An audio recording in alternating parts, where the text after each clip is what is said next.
Welcome to the Wonderland stories. Hello پیارے بچوں، آج کی کہانی کا نام ہے جھگڑے کا نتیجہ۔ ایک دفعہ کا ذکر ہے، سبز کھیتوں کے بیچ ایک روشن سڑک مڑتی ہوئی ایک بھری ہوئی منڈی تک جاتی تھی۔ ایک خوش مزاج آدمی کو بھری گٹھریاں اٹھانے میں مدد چاہیے تھی۔ اس نے ایک نرم مزاج سرمئی گدھا ایک نیک دل مالک سے کرائے پر لیا اور چند چمکتے سکے دے کر کرایہ ادا کیا۔ مالک مسکرایا اور ساتھ چلنے لگا۔ اس طرح وہ آدمی، گدھا اور گدھے کا مالک نیلے کھلے آسمان کے نیچے ایک ساتھ روانہ ہوئے۔ منڈی کی آوازیں اور گدھے کے نرم قدموں کی ٹک ٹک فضا میں گونج رہی تھی۔ منڈی میں آدمی کو جو چاہیے تھا وہ مل گیا۔ اس نے رنگ برنگے کپڑے اور کھانے کے گٹھے خریدے۔ گدھا صبر سے کھڑا رہا جب آدمی نے اس کی پیٹھ پر روشن پیکٹ اور بوجھ رکھا۔ مالک غور سے دیکھتا رہا اور بوجھ کو برابر کرنے میں مدد دی۔ سورج برتنوں اور کپڑوں پر چمک رہا تھا۔ جب خریداری ختم ہوئی تو تینوں واپس جانے کے لیے آہستہ آہستہ چل پڑے۔ گدھا اپنے نرم چار پیروں سے سامان ایسے اٹھائے ہوئے تھا جیسے ایک چھوٹی گاڑی ہو۔ سڑک گرم تھی، ہوا میں مٹی اور میٹھی روٹی کی خوشبو تھی۔ کچھ ہی دیر میں دوپہر ہو گئی اور تینوں کھانے کے لیے رکے۔ انہوں نے سخت زمین پر روٹی اور پھل بانٹ کر کھایا۔ سورج آسمان پر چڑھ رہا تھا اور آسمان بہت روشن لگنے لگا۔ کہیں کوئی درخت نظر نہیں آ رہا تھا۔ گدھا پرسکون کھڑا رہا۔ اس کے نرم پیٹ کے نیچے تھوڑا سا سایہ پڑ رہا تھا۔ دونوں آدمیوں نے اس چھوٹے ٹھنڈے سائے کو دیکھا اور دھوپ کی گرمی میں آہ بھری، کیونکہ وہ سایہ بہت کم تھا۔ وہ چھوٹا سا سایہ دونوں کے لیے کافی نہیں تھا۔ ہر ایک چاہتا تھا کہ وہ گدھے کے پاس بیٹھے اور ٹھنڈا ہو۔ دونوں تھوڑا قریب ہوئے، ہلکی سی ٹکر ہوئی، پھر ہاتھ تھوڑا زور سے دھکے دینے لگے۔ آوازیں گرج کی طرح بلند ہو گئیں۔ ہر آدمی آرام چاہتا تھا۔ گدھا آہستہ سانس لیتا رہا اور پرسکون آنکھوں سے دیکھتا رہا۔ گرمی اور جلدی کی وجہ سے سڑک تنگ لگنے لگی اور چھوٹا سا سایہ پہلے سے زیادہ قیمتی لگنے لگا۔ کرایہ دار نے مضبوط آواز میں کہا، تم جا کر کہیں اور بیٹھو۔ میں نے کرایہ دیا ہے، اس لیے شام تک گدھا میرا ہے۔ مالک نے کمر پر ہاتھ رکھا اور جلدی سے جواب دیا، اچھا، تم نے گدھے کا کرایہ دیا ہے، لیکن تم نے اس کے سائے کا کرایہ نہیں دیا۔ سایہ میرا ہی ہے۔ ان کی باتیں چنگاریوں کی طرح تھیں۔ دونوں کو یقین تھا کہ وہ صحیح ہیں۔ وہ چھوٹا سا سایہ ان کے بیچ انعام کی طرح کھڑا تھا۔ کچھ دیر تک جھگڑا چلتا رہا۔ ان کی باتیں آگے پیچھے اچھلتی رہیں۔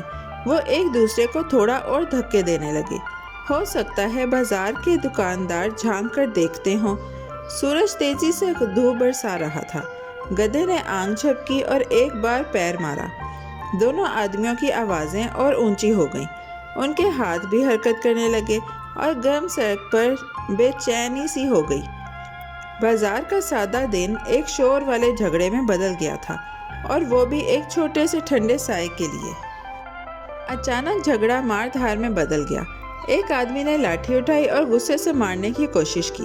دوسرا گھبرا گیا اور جوتا اتار کر واپس پھینک دیا۔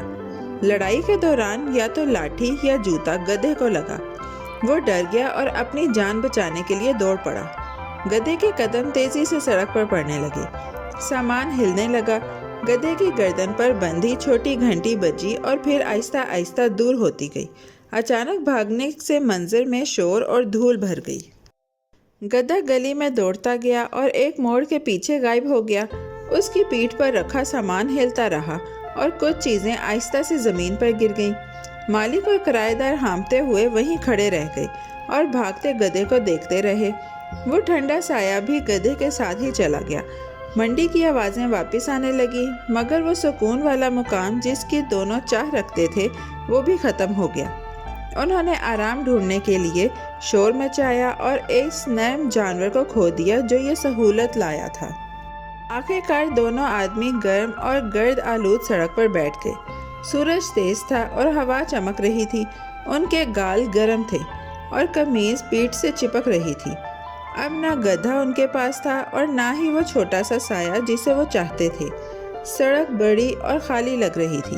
وہ گرم ہوا میں سانس لیتے اور تھکی ہوئی آنکھوں سے ایک دوسرے کو دیکھتے رہے۔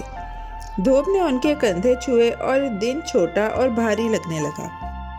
جو لوگ لڑائی دیکھ رہے تھے وہ اپنے کاموں میں لگ گئے۔ منڈی اپنی مصروف آواز میں چلتی رہی۔ گٹھریاں اور برتن زمین پر پڑے کسی کے اٹھانے کا انتظار کرتے رہے۔ گدھا اب شور سے دور محفوظ تھا اور ایک خاموش کونے میں گیا جہاں گھاس ہل رہی تھی اور پرندے بول رہے تھے۔ دونوں آدمی خاموش بیٹھے تھے۔ سورج اپنی روشنی بکھیرتا رہا۔ وہ چھوٹا سا سایہ جو ایک وقت دنیا جیسا لگ رہا تھا غائب ہو چکا تھا۔ گرم سڑک نے شور کے بعد ایک خاموش سر سکھایا۔ یوں ان کے جھگڑے کا ایک سادہ اور اداس انجام ہوا۔ وہ ایک چھوٹے سے سائے پر جھگڑتے رہے کہ اس کا مالک کون ہے۔ شور شرابے مارنے اور پھینکنے کی وجہ سے گدھا بھاگ گیا، سامان بکھر گیا اور سایہ اب کسی کا نہ رہا۔ دونوں آدمیوں نے وہ کھو دیا جو وہ چاہتے تھے۔ یہ ہمیشہ جھگڑے کا نتیجہ ہوتا ہے۔ سڑک اور آسمان ویسے ہی رہے اور دونوں خاموش بیٹھ کر اپنے ضائع وقت سے سبق لینے لگے۔ انہوں نے جو سامان اٹھا سکتے تھے اٹھایا اور آہستہ آہستہ کھڑے ہو گئے۔ مالک نے نرم آواز میں پکارا اور کرایہ دار نے اپنے ہاتھوں کی طرف دیکھا۔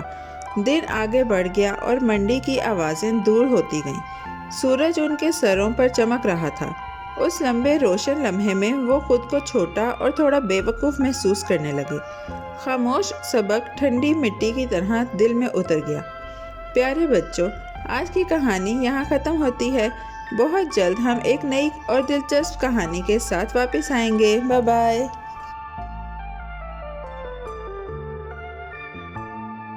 پیارے بچوں، کیسی لگی آپ کو یہ کہانی؟ ایسی ہی مزیدار کہانیاں سننے کے لیے ہمارے چینل کو لائک، سبسکرائب اور شیئر کرنا مت بھولیے گا۔ Bye bye.